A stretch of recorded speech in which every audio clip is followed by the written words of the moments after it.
So, part two of how I reload, and there's a few points that I wrote down after watching my own video, the first video, and one of the things I wanted to touch on was fire forming brass and neck sizing.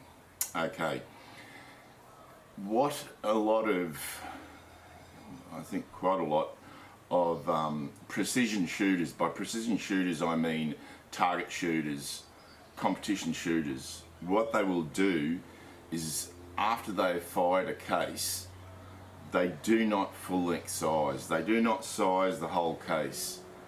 They only neck size and perhaps bump the shoulder back just a fraction, maybe a thou, 2/1000ths of an inch, maybe a thousandth of an inch.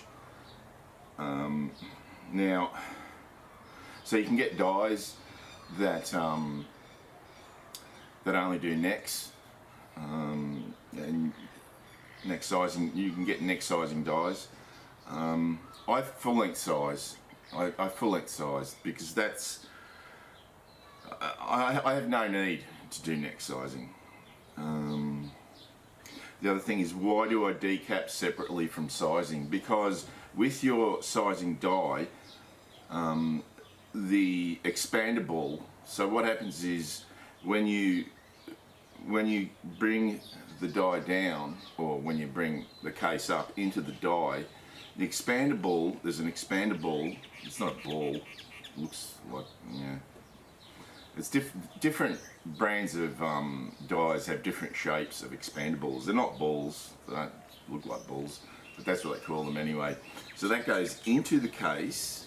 Remember, when it's been fired, everything's expanded, so that mouth will be big, too big, and you can test it by, you'll be able to just slip a projectile into it after you fired it, usually.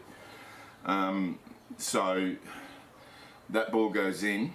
Then when you bring the case all the way into the die, that squashes everything back to SAMI specs, which is SAMI is the organisation that defines the geometry, the size of all the numbers related to how big, how wide, whatever the cartridge is.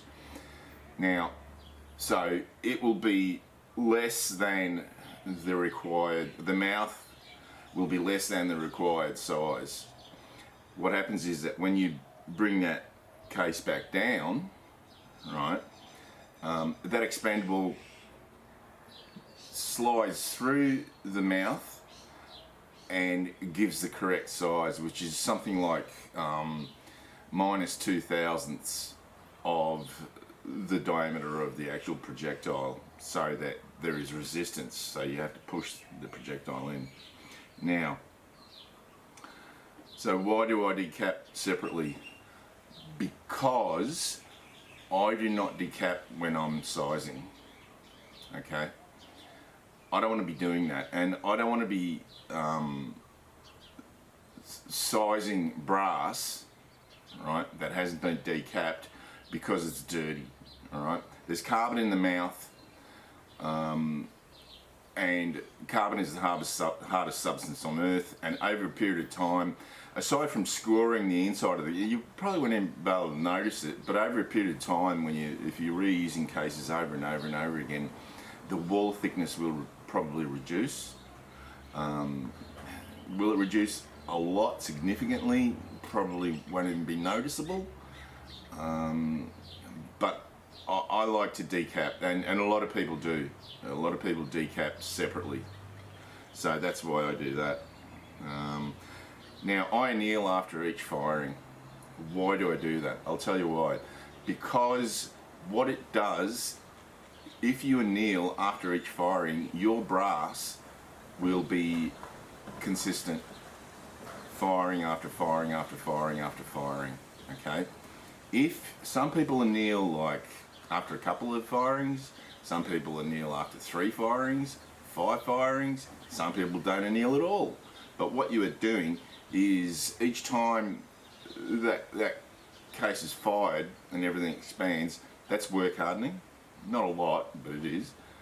but especially when you're sizing the case, that is work hardening. You're moving metal, right? And that work hardens. And so annealing, what annealing does is it removes stress that has developed from work hardening, and it also restores ductility, so the metal can flow, because it flows. When you size it and squish it into that die, the metal flows. So when I'm sizing, I'll explain it a little bit more and how I do it. So when I was talking about the Lee die set, whatever it is, put it over at the bench, I said that it comes with a crimp die. Now, other companies do not supply crimp dies, but their bullet seating dies will usually have what's called a roll crimp. And the thing about the Lee factory crimp die is that it is recognised as the best crimping die that you can get, and there's no conjecture there whatsoever. Everybody says that. Everybody. And I mean everybody. So that is the best crimp die you can get, and you get it in the Pace Setter die set. Now, what do I use to anneal? I use the Australian Ugly Annealer. It's all made in China, but I believe that it's assembled here in Australia, and it's an Australian company, and the company is called Deraco. Deraco. So if you're interested in one, you can go on their website, and it's www.deraco.com, and you can order it directly from them, especially if you're overseas, if you're not in Australia. Or I think the best price that I've seen is, if you're in Australia, Australian Tactical Precision, they sell them for $295. And quite honestly, you cannot beat that price. All right, so it's really, the wind's really picked up and it's really started to rain heavy. We've just had a Cyclone Jasper make landfall last night, and so there's a lot of wind and a lot of rain around. I want to close some windows. I'll just be back in a sec. All right, I'm back. Yeah, I had to close the window. I was getting the rain in. Yeah, so it's, here in Australia, or the Southern Hemisphere, we have cyclones. In the Northern Hemisphere, you have hurricanes. The cyclone is exactly the same thing, but it spins in the other direction. I think it's anti-clockwise. Yeah, so it was quite a large cyclone, and it's got a lot of rain associated with it. So it was a few hundred kilometres away from me, so no worries about the wind, but the rain will probably dump a whole heap in the catchment of the river that my town where I live is on. And when you get a whole heap of rain in that catchment, we get the river flooding. Yeah, which is not unusual here. I'm quite used to it these days. Anyway, enough of that. So the Ugly Annealer by Deraco, Australian Tactical Precision are selling them for $295. So there's a free plug for Australian Tactical Precision. I think I've dealt with them before. It's one of the sites that I've dealt with. Which is actually $295, which is actually cheaper than what I bought it for originally. I think I paid $369. That might have been delivered, but yeah, I think it was delivered. So why do I use the Ugly Annealer? Just the price of it, you know. I mean, for $300, you know what? You could not make this for $300. Yeah, some people make their own. I've made my own. It worked, but it was a bit half-assed, and it's, you know what? It's just a lot easier to buy this for $300. There's a lot of annealing machines on the market. You can go the induction annealings way, and I don't know, it's probably a couple of grand now. As far as value for money is concerned, and I've said it before, the Ugly Annealer beats everything hands down. And it's all stainless and a bit of alloy. The wheels are alloy. So you get the machine, you get a power cord, you get spare parts, the spare screws, E-clips, a roll pin, which I have no idea what that's for. Haven't needed it. You get 2 wheels. So this is a wide wheel, and you get narrow wheel and drive wheel, and that's what I've got in there. I've got a narrow wheel for 17 Hornet. Now, you also get an Allen key set, and they're actually good quality Allen keys. Yeah, they're not rubbish. Now, on the front of the machine, there's a screw. On the front of the machine, right, this was mounted, and this is the, I suppose you call it shell holders, cartridge holders, that pick up the cartridges via that wheel. Where is it? It's there. Now I've got the 223 in there. What you do get is holders for a few different calibers. I'll just tell you what they are. And you get, what do you get? You get 308, 300 Win Mag, 338 Lapua Magnum, and 7.60 by 39, and 223, which is in there. Now the reason I took this off the front is because I was doing such short cases, which is 17 Hornet. They're the last things that I did on it. This was in the way of the gas bottle. So the only other thing that you need besides this is a gas bottle, one of these gas bottles, just propane, and they last for a very, very, very long time. When I first got it, I was mucking around trying to figure out how I could jerry rig, like a big propane bottle to one of these nozzles, because that's what the holder is. That's what that's made for. You could probably make your own and use another nozzle. But you know what? I mean, these things are not very expensive. They're pretty cheap, and they do last for a hell of a long time, like a long, long time. Now, if you want to, I'm not gonna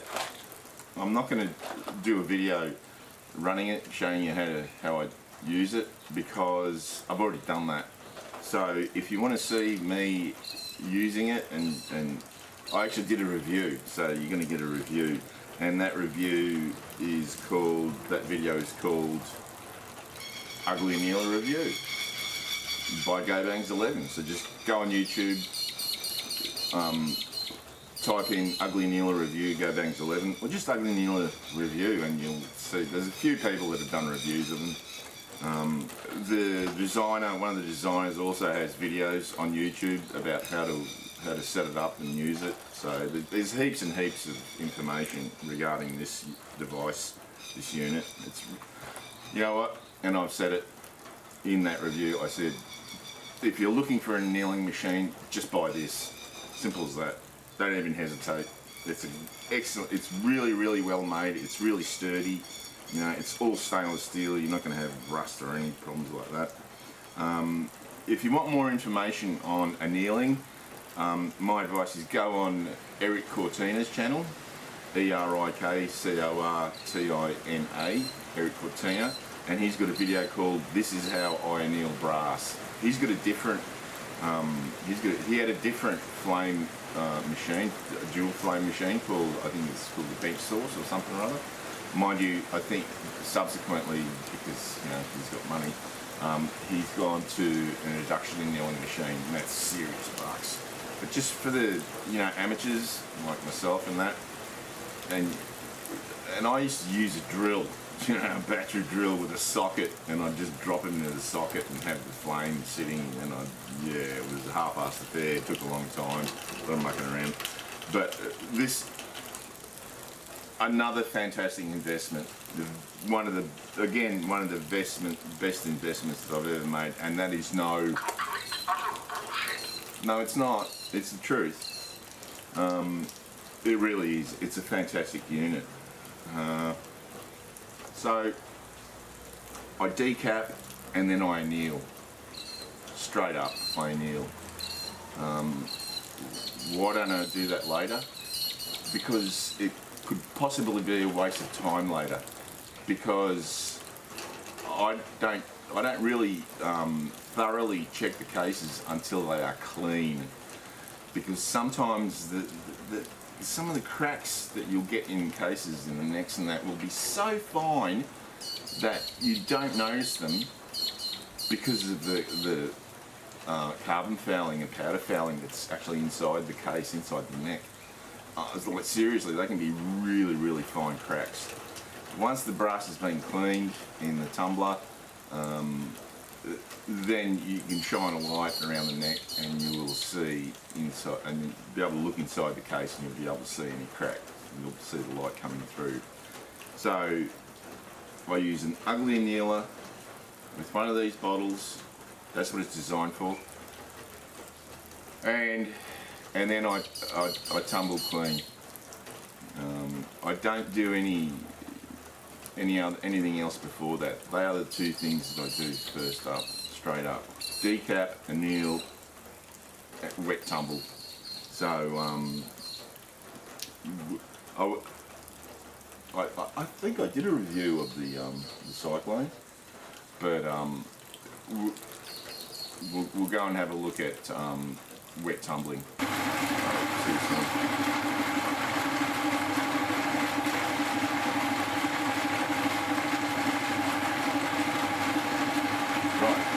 It's noisy.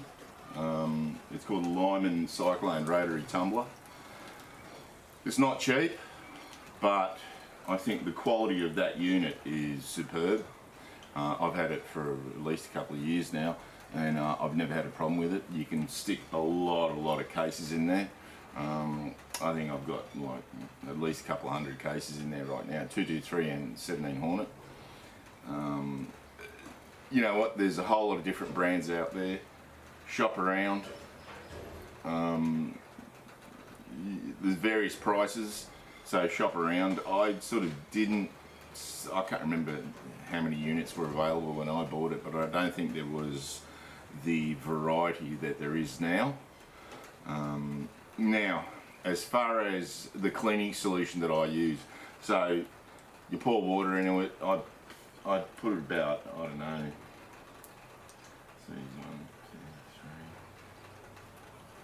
I put about 4/5. Once the pins, which is the media, is in there and the brass is in there, I top it up with water to about, I don't know, 4/5 high from the. But just read the instructions. If you do buy one, just read the instructions and it'll tell you how much water you should put in there. Now, as far as the cleaning solution, right, I've seen various concoctions. When I first got it, I wanted to have a look at what solution I needed to put in the water, what formula. And man, there's some weird crap out there. People have got some weird crap that they use. What I found by far the best, in the end, it was actually almost virtually the simplest, and that is I give it a big squirt of dishwashing liquid. This is Earth Choice dishwashing liquid, plant-based formula, grey water and septic tank safe, Australian made and owned, cruelty-free. All right, so it's cruelty-free, and strangely enough, like, this is supposedly the greenest dishwashing liquid you can buy, or that I can buy, and it's actually the best. So good on you. There you go, Australian product. The other thing, so I give it a big squirt of the dishwashing liquid, and then I put in a heaped tablespoon of this stuff, cream of tartar. You can buy it in any supermarket, you know, anywhere where there's bakery goods, in the flour section, whatever. What it is potassium bitartrate, or tartaric acid. So it's an acid, it's a byproduct of winemaking. So that's good. You get a byproduct of something, you know, good, making wine, which is good, and then you use it in cleaning brass. So that formula, just those two ingredients, I have found to do the best job, and I'll show you a little bit of B-roll from some brass that I've cleaned, because I haven't got the machine on. I have got stuff in it, but I haven't got the machine on because obviously I can't do this video with the machine on. I'll show you the B-roll of what the brass comes out looking like. There you go. So that is what my wet tumbler does. it turns dirty brass into brand new brass, quite literally. I've got the Lyman wet tumbler, but I don't think there's much difference which one you use. They're all pretty much going to do the same thing. I use dishwashing liquid, just good old dishwashing liquid, and a heaped teaspoon of cream of tartar, and that is the result. Fantastic. Okay, so you saw that. Fantastic. It comes out looking brand new. Now, the last thing I want to say is on the subject of why even bother cleaning brass. Well, I'm a bit anal, a bit, OCD, and I want my brass to be like brand new, because when you use it, it's brand new. When you reuse it, I want it to be brand new again. And it also facilitates, you're not going to get less chance of jamming in the dyes. So I tumble it before I put it in a dye, into a sizing dye. There's less chance of it jamming in your dye, less chance of it jamming in your chamber, depending on rifle, because I do have a rifle in particular that's pretty sticky in the chamber, that pump action Turkish thing. Now there are, if you go on Eric Cortina's website,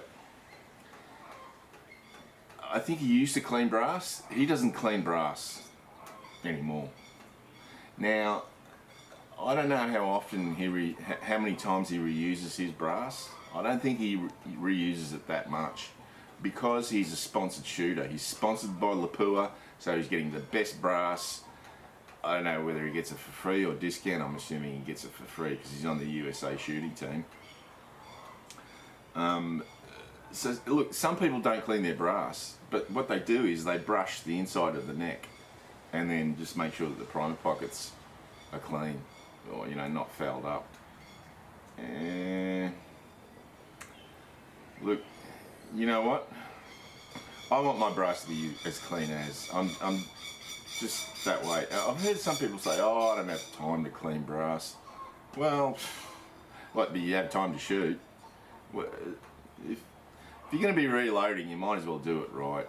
And in my opinion, I want my brass to be like brand new. When I totally clean the inside of the neck for the expanded ball, and the outside of the case, especially for when it goes into the sizing die.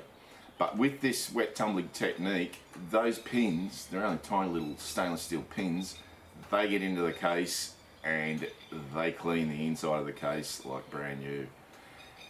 Like I said before, I've tried every other technique and this is the best. Personally, when I was experimenting, I thought that the ultrasonic would do the best job. No, it doesn't. Wet tumbling does the best job, the mechanical method. Let's see. So, what I wanted to talk about was, when you fire brass, you will get powder residue that is stuck to the inside. If you don't clean the inside of that brass, the more you fire it, the more residue you're going to get in there, and the capacity of your case will reduce.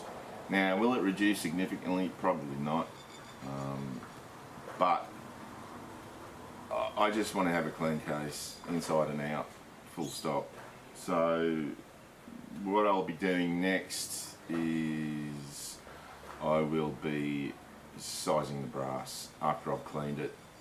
One thing I forgot to mention is, after you wet tumble, you need to dry the brass, or you need to separate the media from the brass. So with the Cyclone, you get a perforated tray, so that the brass is held in this, and then you also get a screen. It's like a fly screen, mesh screen that catches the pins, the media. Now, what I do is I just sit in the kitchen sink and just pour it all into there. I don't have a separator. You can get separating machines, these tumbling machines, rotary machines that you wind around to separate. You still got to check to make sure that all the pins are out. And if I'm going to take it out of the kitchen sink, I'll put it in one of these kitty litter trays, because yeah, they're really dirt cheap. I've got a heap of them. I use them all the time for reloading purposes. So once I've made sure that all the pins are out of the case, and I'll have a look, make sure there's none stuck in the flash hole, because they do get stuck in the flash hole. You'll get two stuck in the flash hole. And some cases, I can't remember what calibre, it might have been 270, the pin will lodge sideways in the neck. Yeah, so you've got to keep an eye on that. And I've tried to, put a projectile in a case, and it's like, why isn't this projectile going in? Because there was a pin stuck in there. And so your two kitchen sinks, you put this in one, pour it all in there, and shake the pins out, and then the other sink will just have clean water, and I'll just dump them into that to get rid of all the detergent residue. And then what I'll do is I'll put it on a tray with baking paper. The reason why I have baking paper on the tray is because if you have that brass, that new fresh brass or clean brass, touching another metal, it will corrode. You will have a chemical reaction. But if you put just baking paper down on that tray, it'll stop that happening. And then I put it in the oven on about 80 degrees Celsius, and just cook it with the door slightly ajar for, I don't know, however long, an hour, 2 hours, whatever. I just let it go, forget about it, and then I just take it out of the oven and just let it cool down. And it does start to tarnish as soon as you take that stuff out of the water. It will start to tarnish. It's just natural, but it's still extremely clean. That's sort of pretty much it. So the next process will be sizing, where I'll be talking about press and focusing more on the dyes and all of that. So until then, see you later.